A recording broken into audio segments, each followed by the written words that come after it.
الفاتحة إلى حضرة النبي مصطفى محمد رسول الله صلى الله عليه وسلم وأصحابه وأزواجه وذريته وآل بيته الكرام ثم إلى حضرة صحابة رسول الله صلى الله عليه وسلم وجميع شهداء وصالحين khususan Sayyidina Abi Bakar Siddiq Umar bin Khattab wa Utsman bin Affan bin Abi Thalib radhiyallahu ta'ala anhu wa thumma ila hadrati Sultan al-Awliya Rabbani wa Tisamadani wa subhan Sayyid Muhammad bin Abdul Qadir Jilani dan sasira wa ila hadrati Syekh Muhammad Wahab bin Sabadi wa ila hadrati Syekh Marbil Kahri wa ila hadrati Syekh Ajam wa ila hadrati Syekh Basri wa ila hadrati Syekh Jafar Sadiq wa ila hadrati Syekh Muhammad Rabbani wa ila hadrati Syekh Muhammad Hajifan wa usulihim wa furu'ihim thumma ila hadrati Syekh Ahmad Rifai wa ila hadrati Syekh Ahmad Dasuk wa ila hadrati Syekh Fatah min Madinah wa ila hadrati Syekh Adman al-Ghazali wa ila hadrati Syekh Sabi Saksadila wa ila hadrati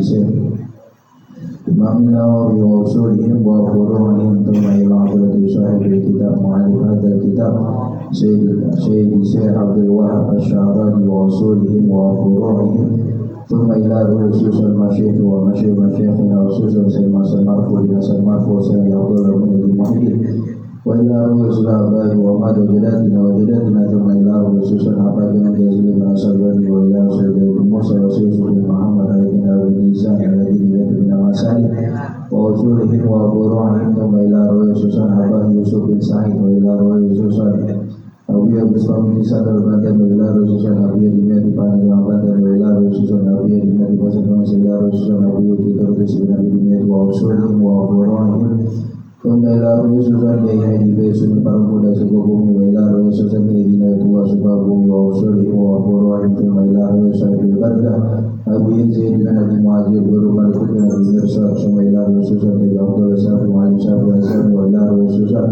Sayyidina bin Janwar wa ila ru'usus Sayyid Muhtar bin Sayyidina wa ila ru'usus Sayyid Mas'ud bin Marham wa ila ru'usus Mujir Tamam bin Sayyid Mu'aysin thumma ila ru'usus Sayyid Junaid bin Abi Sayyidina wa ila ru'usus Salim wa Salim wa ila ru'usus Sayyid Yasiyallah bin Malim bin Quran wa ila ru'usus Sayyid Haji Ahmad Zaid bin Abi Sulaiman wa ila ru'usus Abu Yahya Mu'ali bin Abi Muthalib wa ila ru'usus Kiai Haji Sidul Karnain bin Abi Asmad wa ila ru'usus Kiai Salim bin Abdul Qadir wa Salamah wa ila ru'usus Kiai Zainal Abidin Turmuzi wa usulihim wa furu'ihim ghafradun wa barakatuh Rasulullah sallallahu alaihi wasallam thumma ila ru'usus min asma'i thumma ila ru'usus min umat Rasulullah sallallahu alaihi wasallam khususan min al-muslimin wal muslimat wal mu'minin wal mu'minat al-ahya min malamat masyakil al-magharibi wa min junubiha ila yaumil qiyamah wa ila khususan sahibi hadzal qaryah wa ila khususan sahibi hadzal makan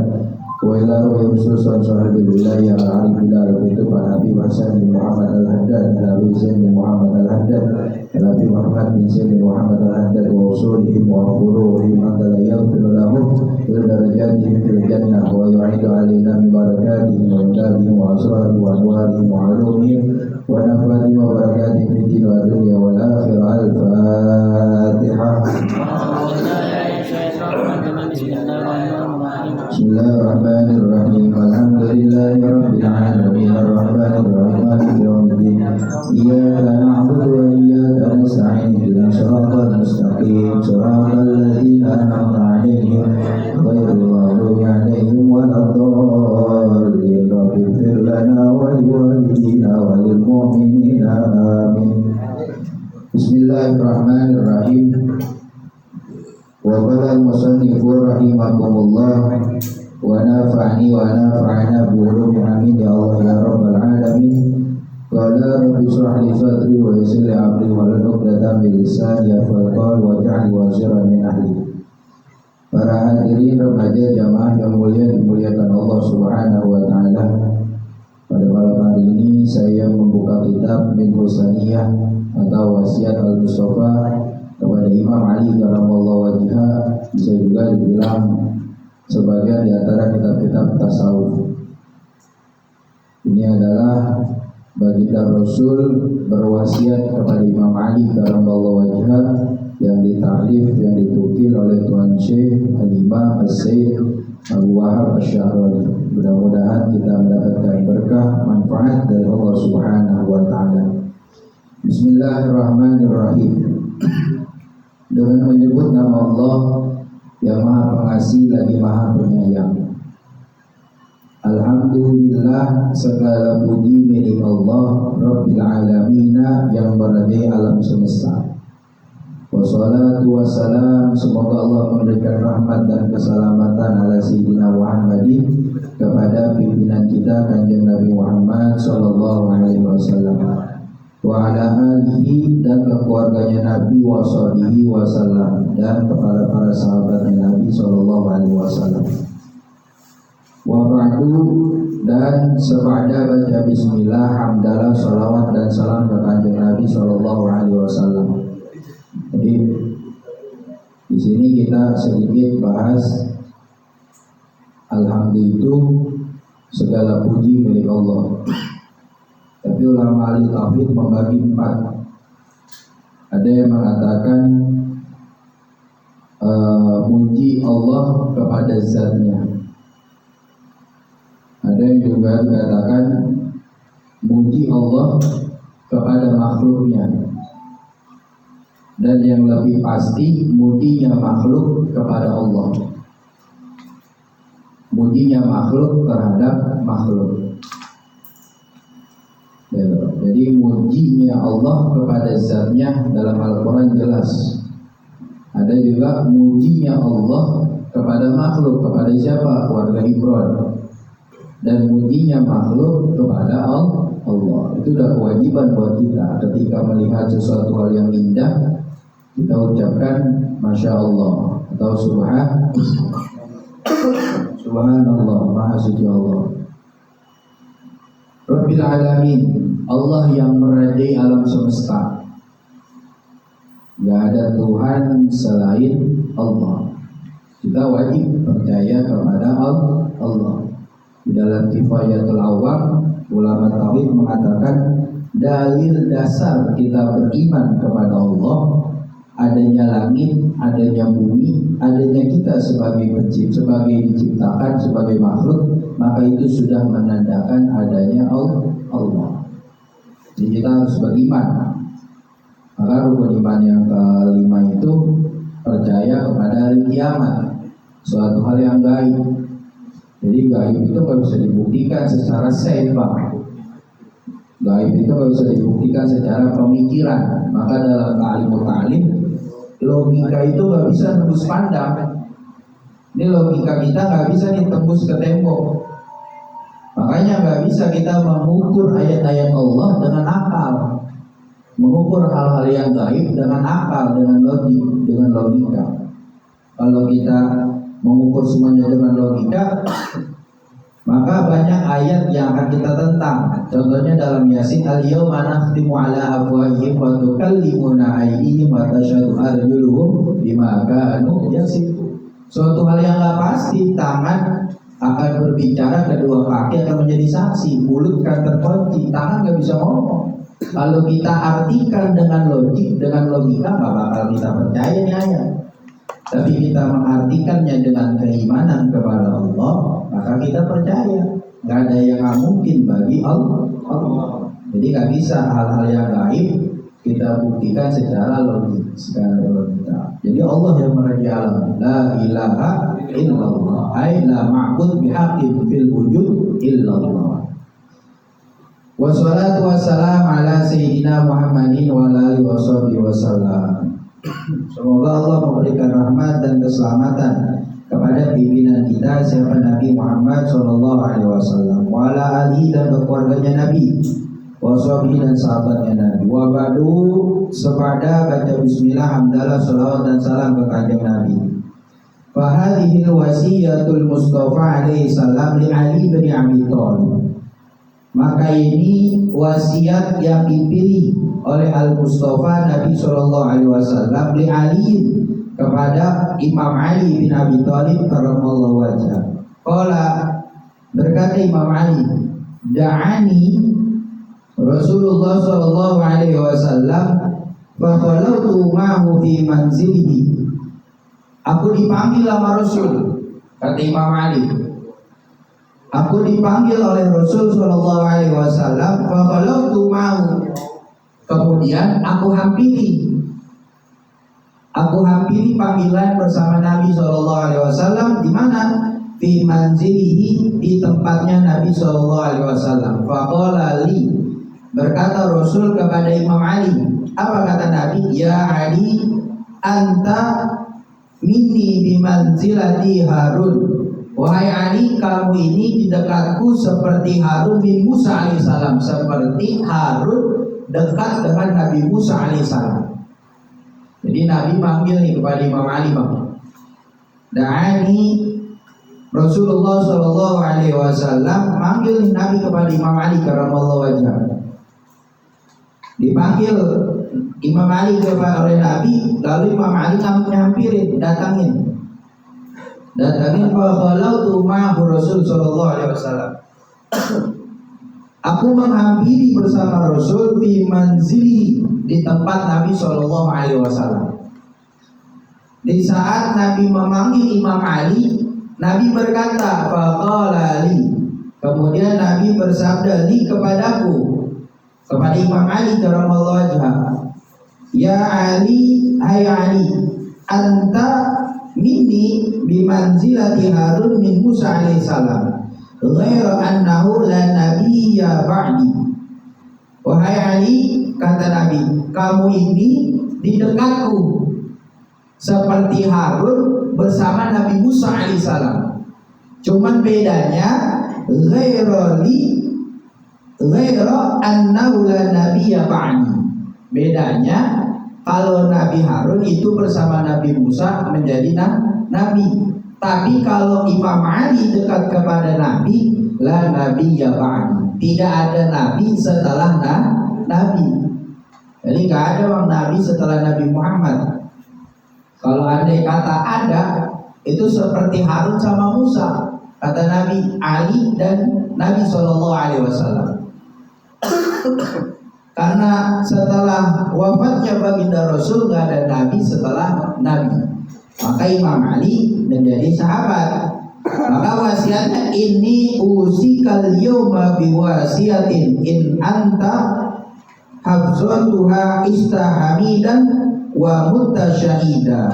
Kata Nabi, sesungguhnya aku berwasiat kepadamu al-yawma, pada hari ini, habzatuha istahamidan wa mutasyahidan. Kalau kamu menjaga wasiatku, kata Nabi, maka kamu hidup dalam keadaan mulia, wa mutasyahidan, dan kamu mati dalam keadaan syahid. Jadi ini wasiat Nabi kepada Imam Ali radhiyallahu anhu. Kalau Imam Ali menjaga wasiat ini, di wasiat Al-Mustafa ini, bang, banyak suatu hal yang akhir zaman ditentang sama orang-orang di luar kita. Kayak haul, sedekah 3 hari, itu nggak ada. Ini kitab ini dijelasin. Nabi berpesan kepada Imam Ali agar bersedekah untuk orang yang telah meninggal dunia. Jadi kalau anak-anak muda zaman sekarang nggak ngaji, yang kemarin saya ceritain, anak muda karena nggak punya basically tentang ilmu yang dia menentang, akhirnya dia manut.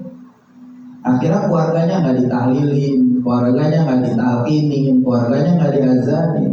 Padahal itu diajarkan oleh Nabi Shallallahu Alaihi Wasallam. Yang parah lagi, ada seorang pendakwah mengatakan azan ketika anak lahir ke alam dunia itu bid'ah.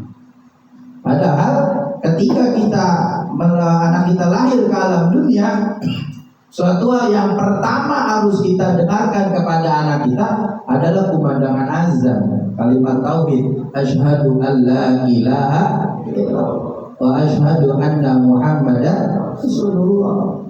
Ini orang tua nggak diajar, tua masih pada bader aja. Berarti kan tanda tuh nggak diazanin aja masih tua, masih pada bader, nggak mau ngaji, nggak mau sholat. Gimana kalau kita nggak diazanin, bang? Nah ini kata Nabi kepada Imam Ali, kalau kamu dapat menjaga wasiatku, maka kamu hamidan au mutsyahidan, kamu akan hidup mulia atau mati dalam keadaan sahih. Wa ba'aska Allahu yawmal qiyamah faqihan aliman, dan Allah akan mengutusmu pada hari kiamat dalam keadaan faqih, berilmu. Kalau Imam Ali dapat menjaga wasiat Al-Mustafa, maka Imam Ali nanti Allah bangkitkan pada hari kiamat faqihan aw aliman wa aliman. Beliau faqihan aliman, orang yang faqih dan orang yang berilmu. Maka kan ada satu kaul yang mengatakan Al-Ali babul ilm. Ali itu pintunya ilmu. Ini wasiat Al-Mustafa kepada Imam Ali. Ya. Pintunya ilmu itu dari Imam Ali karamallahu wajhah. Maka kalau Imam Ali dapat menjaga wasiat Al-Mustafa, wasiat Nabi SAW, ba'atkallahu yaumal qiyamah, Allah nanti akan bangkitkan Imam Ali pada hari kiamat faqihan aliman, orang yang faqih tur berilmu. Wasiat yang pertama kepada Imam Ali, ya Ali, wahai Ali, man akal halal sofa dinuhu wa raqa qalbuhu wa lam yakun li da'watihi hijabun. Hai Ali, siapa orang yang makan makanan yang halal, sofa dinuhu, maka bersihlah agamanya, wa raqa qalbuhu, dan luaslah hatinya, wa lam yakun li da'watihi, dan tidaklah ada baginya berdoa hijabun, terhalang. Kalau kita makan makanan yang halal, kata baginda Rasul kepada Imam Ali karamallahu wajhah, siapa orang yang makan makanan yang halal, maka bersih agamanya. Lempeng aja itu agamanya, bersih. Lalu waraqa qalbuhu, luas hatinya. Kalau orang makan makanan halal nih, hati bersih bang, dari hasud, dengki, iri, sombong.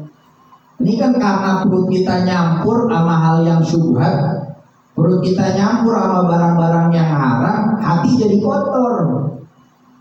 Dikit-dikit dengki sama orang, dikit-dikit dijelekin orang, karena perut kita nggak makan makanan yang halal secara bersih. Ini kata Imam Ali, waraqa qalbu. Kata Nabi kepada Imam Ali, luas hatinya kalau dia makan makanan yang halal. Bahkan walam yakun li da'wati hijabun, ketika dia berdoa itu tidak terhalang doanya. Makanya kenapa kita doa sering merasa nggak diijabah, padahal kan dalam Al-Qur'an ud'uni astajib lakum, berdoalah kamu kepadaku maka niscaya akan diijabah doamu. Di sini kan pakai fi'il mudhari bang. Istajaba yastajibu, wazan istaf'ala yastafilu. Kalau orang ngaji tasrif, kalau di tasrifan saya itu dibagi.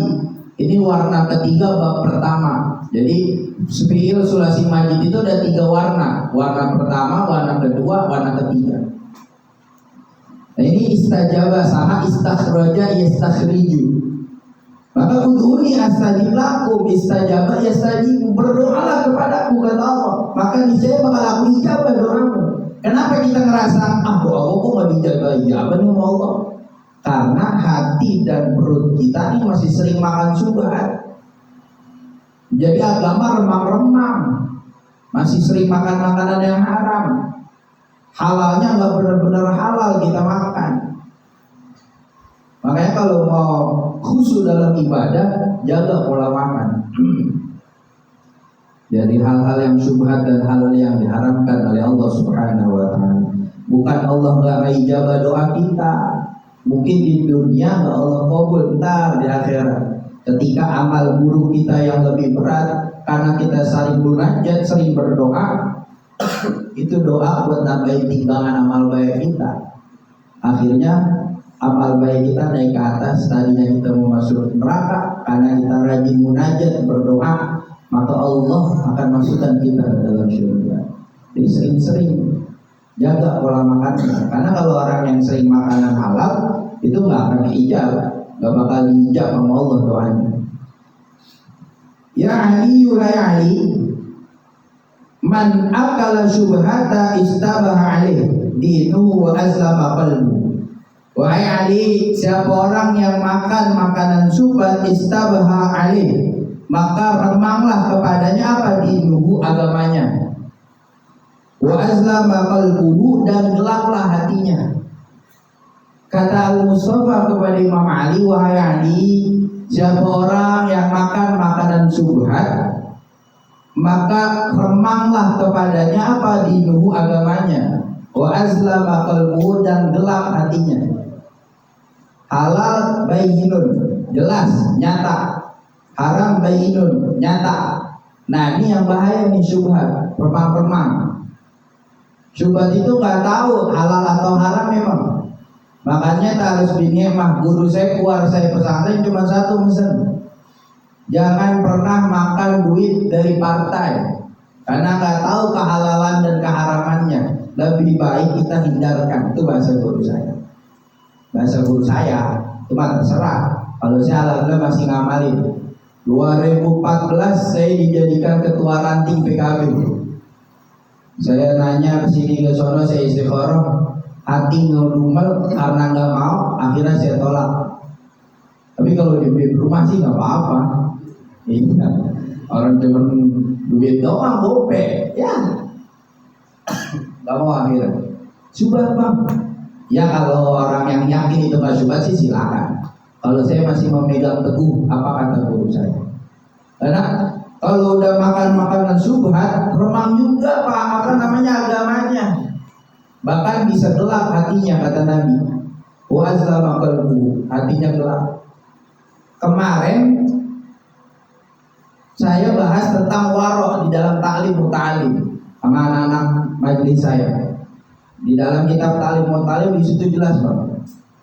Orang kalau sering makan syubhat, pertama yang paling bahaya dari itu, dia akan menjadi bikhidmati sultan, menjadi pembantunya para pemimpin. Itu buat saya udah terlalu tercela seorang ulama menjadi khidmat kepada para pemerintah. Yang harusnya pemerintah yang datang ke ulama, ini ulama yang datang ke pemerintah. Makanya dulu 2018 saya diajak soal sama saya punya orang tua, di Allah Yakur, Allah Yarham, Kiai Haji Hafiz. Saat itu beliau usia 104 tahun. Saya dicium kening saya, dipeluk diri saya belum nikah saat itu. Saat itu beliau berpesan sama saya, Ceng, kalau bisa pesantren lagi. Kalimat yang beliau ucapkan menurut saya pesantren. Kalau bisa, kalau nggak bisa jangan ninggalin ngaji. Ta'arus bin Ni'mah sampai detik ini saya masih ngaji. Ngajinya juga saya nggak sembarangan. Alhamdulillah saya mewanti-wanti, karena kalau orang salah berguru, salah juga nanti jurusannya. Saya ngaji sama orang-orang yang benar-benar warok, apik akan keilmuan. Allah yarham Kiai Salim bin Abdul Qadir wassalam. Dan saat ini walaupun jarang, tapi saya ngaji sama Wali Nabi Umar Segaf Sabtu pagi. Minggu sore saya ngaji di Habib Muhammad Ridho bin Ahmad bin Yahya, yang menurut saya alim dan warok. Karena kalau kita, karena saya ingat pesan beliau, kata beliau, di Jakarta itu nggak banyak ulama, tapi banyaknya ulama. Pakai alif bukan pakai ain. Akhirnya saya nanya, kok pakai alif ya? Iya, kalau pakai ain dia orang yang berilmu dan faqih dan apik dalam kehidupan. Tapi di Jakarta banyaknya ulama apa? Nyari duit dalam agama. Banyak makan syubhat yang gak dijaga. Padahal azlamu qalbuhu, itu menjadikan gelap hatinya. Makanya kalau orang yang benar-benar warok akan ini, dia nggak bakal makan makanan dari pasar. Itu di ta'lim jelas. Kalau orang yang waro itu nggak mau udah makan makanan dari pasar. Tapi di situ ada kalimat wa in yakun, jika kamu mampu tinggalkan. Tapi jika kamu nggak mampu ya udah jalanin. Kenapa? Karena kata Syekh Ismail dalam ta'limnya beliau mengatakan makanan-makanan yang dibeli dari pasar itu lebih dekat dari hal-hal yang kotor dan lebih dekat dari hal-hal yang najis. Kalau orang yang berilmu sering makan makanan dari pasar belum apik, ya ilmunya ya segitu-gitu aja. Nah ini saya belum bisa jalanin kali ini. Masih sering makan beli, apalagi makan fried chicken. Ya kan? Itu kan kita nggak tahu motongnya, baca bismillah apa kagak. Kalau saya masih makan, jadi saya nggak ngejalanin ini. Tapi guru saya hampir rata-rata, saya punya guru udah nggak ada yang makan nasi. Guru saya udah nggak ada yang makan nasi. Saya nyaksiin. Yang benar-benar butuh saya belajar, Mama Kiai Syirajuddin Jazuli, beliau udah nggak makan nasi dari sejak remaja. Sampai saya keluar pesantren yang beliau makan cuma kentang rebus. Itu juga hasil metik. Karena orang yang aktif udah nggak mau makan-makan dari pasar, Bang. Makanya ada satu cerita nih. Seorang imam, seorang ulama, ketika itu bapaknya sering masakin buat makan si imam. Dianterin mau makan, dianterin mau makan, dianterin. Saking bapaknya nggak mau nih anak seorang ulama ini makan dari makanan syubhat.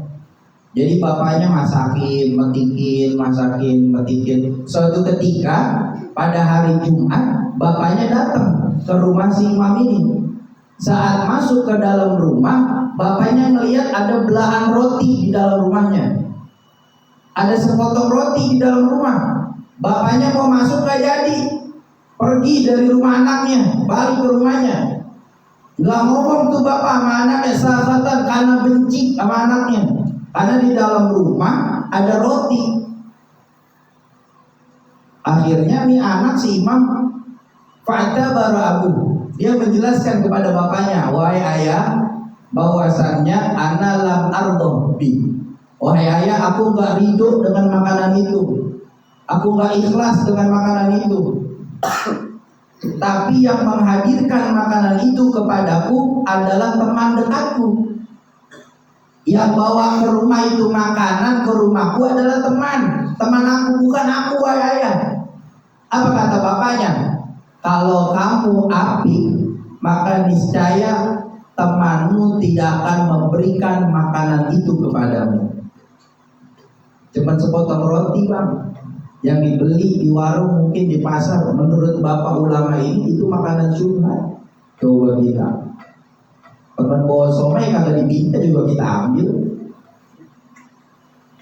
Makanya kita masih sering suzon sama orang, masih sering dengki sama orang, masih sering gedek sama orang, karena perut kita belum bersih dari makanan syubhat. Perut kita belum benar-benar bersih dari makanan-makanan yang remang-remang. Karena kalau udah sering makan syubhat, agamanya juga remang. Agamanya remang, hatinya gelap. Mungkin kalian juga kenal guru-guru kita. Gurunya Abah Usuk juga, Abah Buya Munfasir. Saya pernah diajak soal masuk ke kamar beliau, ngobrol. Beliau cuman selalu ketika subuh sholat berjamaah sama beliau, saya dengar ceramah beliau selalu mengajarkan murid-muridnya hinakan dunia. Hinakan dunia, karena dunia itu hina. Tapi kalau kita bisa menghinakan dunia akan menghampiri kita atas izin Allah. Ini kan kita sama dunia romanya rada-radaan. Kita belum bisa menghinakan dunia karena kita masih butuh. Tapi orang-orang yang begitu udah gak butuh begitu-gituan. Benar-benar beliau menjaga kewarwannya, keapikannya. Padahal hati kecil, saya pernah ngomong sama saya punya istri, kalau Allah nanti takdirkan, saya sebenarnya udah pengen mati tinggal di satu perkampungan yang sempit, sepi gitu. Saya udah ngomong gini, aku pengen tinggal di kampung yang benar-benar jauh dari kerumunan. Mungkin ini efek sering baca kitab-kitab tasawuf kali. Iya, saya sudah ngomong sama saya punya istri. Ya udah, ntar ada waktunya Allah izinkan kita ke situ. Bahasa istri saya, pengen makan hasil tanam sendiri, pengen makan hasil cabai sendiri, pengen makan hasil garam sendiri. Karena kalau sering makan syubhat, kalau buat saya gitu ya, apa artinya? Walaupun Allah masih menerima ibadah kita, makanya udah kurang-kurangin. Kalau kita belum bisa secara full, menghilangkan hal-hal yang syubhat, setidaknya kurangin agar ketika kita bermunajat Allah kabul doa kita. Makanya kalau ada orang, seorang ulama yang masih sering bangun di waktu malam, deketin, minta doanya, karena di akhir zaman udah banyak ulama yang maaf gitu, hanya sekedar berdakwah, tidak bangun di waktu malam untuk mengetuk arasnya Allah agar tentram untuk umat. Ulama yang sebenarnya itu dia nggak mementingkan kepribadiannya, tapi dia mementingkan urusan umat. Bangun waktu malam doain umat-umat Nabi. Udah jarang yang begitu Pak. Kalau ada ulama yang masih ikhlas di tengah-tengah kita, yang masih sering bangun di waktu malam untuk berdoa kepada Allah untuk keselamatan kita, minta doanya. Jadi kita kadang-kadang dekat ulama yang diminta bukan doa. Oke, foto dong, foto bisa. Minta foto, minta doa bang, minta doa. Karena dia udah terhindar dari hal-hal yang syubhat. Karena hatinya udah nggak gelap. Kalau orang yang sering makan syubhat, hatinya wa'azlama qalbuhu, gelap hatinya. Yang bahaya, wa man akalal harama mata qalbuhu wa khafa dinuhu wa dha'afa yaqinahu wa ijaballahu da'watahu wa qalat ibadatahu. Siapa orang yang makan makanan haram, maka mati hatinya. Kalau orang masih sering minum minuman yang diharamkan, makan makanan yang diharamkan sama Allah, mata qalbu, maka mati hatinya. Nggak mau dengar nasihat ulama, nggak mau dengar nasihat para guru, nggak mau dengar nasihat orang tua, karena qaswatul qulub, keras hati. Wa khafa dinu, dan dia menganggap enteng agamanya. Ya udahlah, yang penting gue masih ingat sholat. Nah itu dia udah nganggap namanya, udah nganggap enteng tuh agama. Wa khafa dinu, yang penting gue masih ingat Allah, yang penting gue masih ingat sholat, karena masih sering minum atau makan makanan yang diharamkan. Wa dha'afa yaqinuhu, lemah keyakinannya, lemah keyakinannya kepada Allah. Akhirnya dikit-dikit masalah dia bikin pusing, padahal setiap permasalahan pasti ada jalan keluar. Karena dia sering makan makanan yang haram, karena dia sering minum minuman yang diharamkan, maka lemah keyakinannya kepada Allah Subhanahu wa taala. Dan wa ijaballahu da'watahu, Allah mengijab doa-doanya. Orang kalau sering makan makanan yang haram, hasil dari rampok, itu kan haram. Sekalipun disedekahkan untuk membersihkan, tetap haram. Minum minuman yang diharamkan, ketika dia berdoa Allah hijab doanya. Wa qallat ibadatahu, dan sedikit ibadahnya.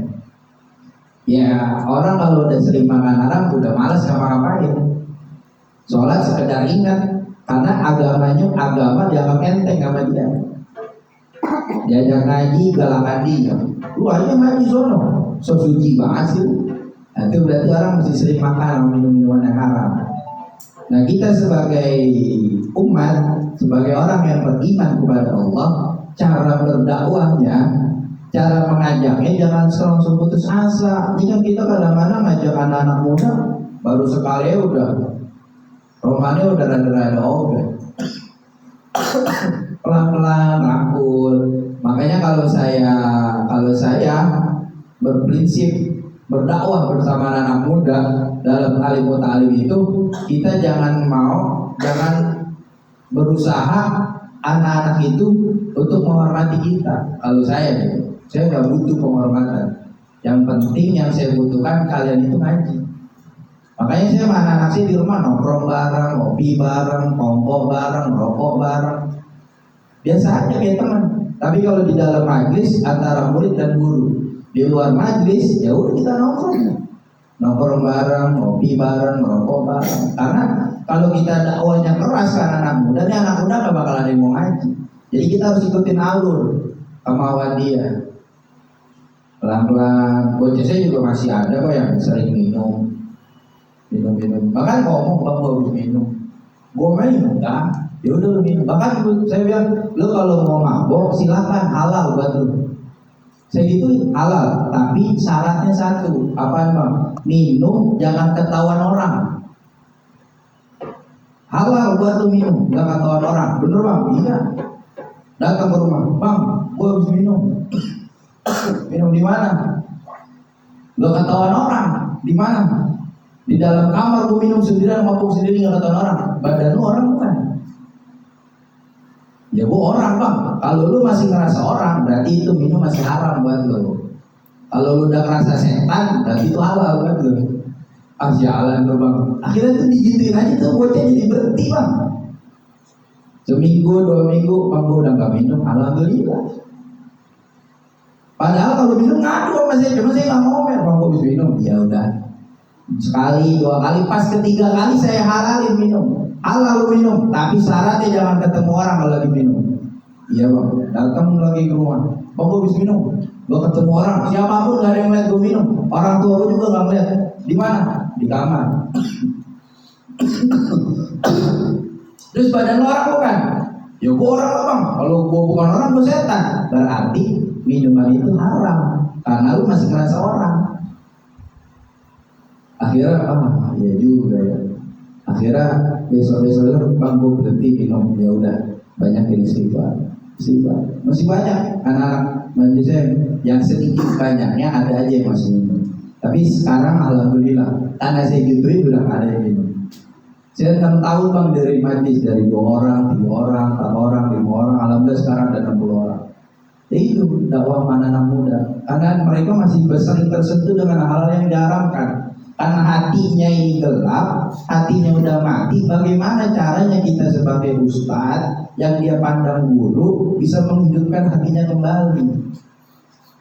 Rangkul pelan-pelan aja, ayomi. Jangan sekali diajak nggak mau, udah ngambek, udah putus asa. Ya, cemen ya gitu. Nabi dilemparin ketika berdakwah di Taif, besoknya masih dakwah. Masih kita baru sekali dicemooh sama anak muda aja udah berhenti. Rangkul pelan-pelan, ikuti kemauan dia. Karena dia masih sering tersentuh dengan hal-hal yang diharamkan. Jangan langsung diponis neraka lu. Nah, karena orang yang tersentuh hal-hal yang diharamkan sulit untuk diajak kebaikan. Kalau bukan kitanya yang melembutkan diri. Waqalat ibadatuhu, dan sedikit pula ibadah yani idza agada Allah ala hadin rizqu malan haraman fa idza stadat wadahu alaih wa kullu bi syaitanan yubarik lahu fi wa nasihi wa ta'ala bisabr bizidna ilman nafi'a. Soalnya malam berbuah yang akan datang kita akan bahas wasiat Al-Mustafa kepada Imam Ali. Apabila Allah benci kepada hambanya, Allah kasih duit yang banyak. Itu kalau orang dibenci sama Allah, Allah kasih duit yang banyak, Allah kasih harta yang banyak, rezeki yang banyak. Itu wasiat Al-Mustafa kepada Imam Ali kepada Allah. Rabbi zidna ilman nafi'a. Mudah-mudahan sedikit bermanfaat untuk kita semua dan kita bisa mengamalkan dalam kehidupan kita, jaga pola makan kita dari hal-hal yang diharamkan oleh Allah. Syukur-syukur kita bisa menghindarkan makanan-makanan yang syubhat dan kita benar-benar makan yang halal-halal aja bang. Yang halal-halal aja, makan nasi sama garam. Iya, nasi sama garam ya. Tapi kalau belum mampu ya udah makan adanya. Yang penting hindarkan sesuatu hal yang diharamkan oleh Allah Subhanahu wa taala. Bijai Nabi Al-Fatihah.